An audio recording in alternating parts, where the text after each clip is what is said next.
Daniel André, je suis ingénieur agronome des eaux et forêts et là je viens de faire un travail sur la gouvernance forestière au Sénégal pour le compte de IPAR. Merci M. André. Donc comme vous l'avez dit, vous venez de restituer une étude que vous avez réalisée pour le compte de IPAR, une étude sur la gouvernance forestière dans le cadre de LGAF, cadre d'analyse de la gouvernance forestière au Sénégal. Pouvez-vous contextualiser cette étude? Je ne sais pas ce que vous entendez par contextualiser cette étude.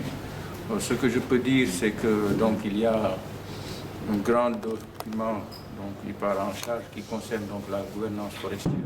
Nous savons qu'aujourd'hui le Sénégal a engagé un certain nombre de réformes, surtout en matière de gouvernance foncière, et la foresterie est également un des thèmes qui doit être pris en charge par ce cadre d'analyse de la gouvernance foncière.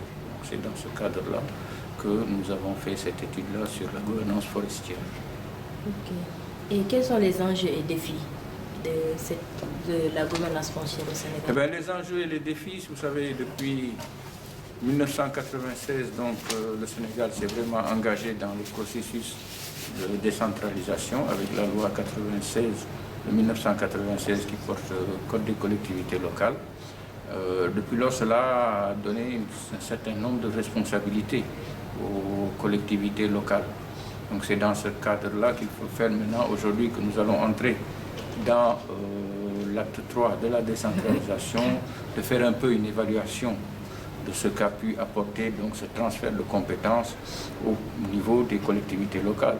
On a permis cette analyse, nous a permis de voir un certain nombre de distorsions ou de dysfonctionnements qui peuvent exister du fait que les compétences ont été transférées et se trouvent aujourd'hui entre les mains de plusieurs acteurs. Donc c'était un peu ça l'objet de cette étude. Vous avez tantôt évoqué l'acte 3 de la décentralisation. Donc dans le cadre de cette nouvelle réforme sur la décentralisation, quels sont les enjeux liés à la gouvernance forestière? Les enjeux, vous savez, dans cet acte 3, nous sommes revenus à deux niveaux de collectivités locales, qui sont le département et la communalisation intégrale. Cela veut dire qu'aujourd'hui, il n'existe plus de communes et de communautés rurales, il n'existe que la commune, avec les mêmes compétences, les mêmes prérogatives. Tout cela également pose des problèmes d'adaptation. Des textes en vigueur posent des problèmes au niveau de la gouvernance des activités forestières. Ce sont les grands enjeux aujourd'hui de l'heure, de voir comment tous les pouvoirs qui vont être transférés à ces deux niveaux de collectivité, sur ces pouvoirs, comment elles vont pouvoir les mettre en œuvre correctement sans qu'il y ait les distorsions qu'on a connues par le passé. Okay. Et quelles sont les propositions que vous faites à l'égard de ce que vous venez de dire?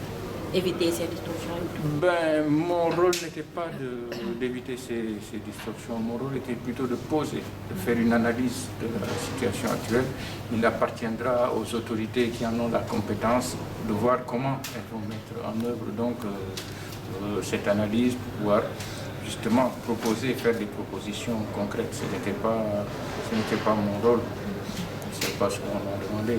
Mais je crois que ce qu'on peut dire, c'est qu'aujourd'hui, l'État lui-même doit pouvoir se restructurer, doit pouvoir effectuer un certain nombre de redressements, de recompositions, de restructuration, et également de voir au niveau des collectivités locales comment on va les appuyer pour qu'elles puissent prendre en charge les compétences qui leur sont transférées. Ça veut dire qu'il devra nécessairement y avoir un renforcement à leur niveau, un renforcement de compétences, parce qu'on a vu que beaucoup de compétences qui leur avaient été déjà octroyées depuis 1996, elles ne les ont pas prises en charge par manque de formation. Il y a également le problème des finances, des moyens financiers pour mettre en œuvre toutes ces réformes. Là aussi, ça pose un problème au niveau des collectivités locales. Souvent, ça a constaté que ce sont des projets de développement, des partenaires techniques et financiers qui appuient ces réformes. Et il s'est toujours posé le problème de savoir quand elles vont disparaître, qu'est-ce qui va devenir? Est-ce qu'on pourra continuer le travail qui a été fait. Souvent, c'est un blocage parce qu'il manque les moyens financiers qui doivent accompagner ces réformes, qui doivent accompagner ce transfert de compétences. Je crois que je vais revenir encore sur ma question. Quelle proposition d'amélioration de cette gouvernance forestière au Sénégal, vu les lacunes que vous avez énumérées? Mais des propositions, c'est d'abord à l'État de revoir un peu comment il va restructurer son administration pour pouvoir mieux répondre donc à ces compétences-là, appuyer les collectivités locales également à pouvoir prendre en charge ces compétences. Donc renforcer les moyens d'information, les moyens de formation et c'est le renforcement des capacités.